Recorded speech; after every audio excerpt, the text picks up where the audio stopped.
மோடிஜி அவர்களோ இல்ல உள்துறை அமைச்சரோ இங்க வராருன்னு வச்சுக்கோங்க, இந்த மாதிரி கண்டிஷன்ஸ் எல்லாம் போடுவீங்க, இந்த மாதிரி பவர் கட் பண்ணுவீங்க, இந்த மாதிரி வயர் கட் பண்ணுவீங்க. கொஞ்சம் கட் பண்ணி தான் பாருங்களேன். முடியாதுல, பேஸ்மெண்ட் அதிரும்ல. நீங்க தான் மறைமுக உறவுக்காரர்களாச்சே. இதாவது பரவாயில்லைங்க.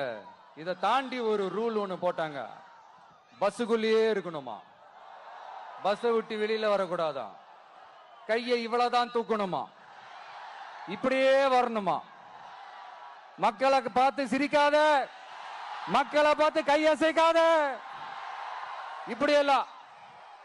ஐயோ ஐயோ, நானும் என்னவோ ஏதோ நினைச்சேங்க. செம்ம காமெடியா இருக்குங்க. I'm just enjoying like anything. நேரடியாவே கேட்கிறேன், சிஎம் சார் மிரட்டி பாக்குறீங்களா? அதுக்கு இந்த விஜய் ஆள் இல்ல சார், அதுக்கு நாம ஆள் இல்ல சார். என்ன செஞ்சிருவீங்க? மேக்சிமம் கொள்கைய சும்மா பேருக்கு மட்டும் வச்சுக்கிட்டு குடும்பத்தை வச்சு கொள்ளையடிக்கிற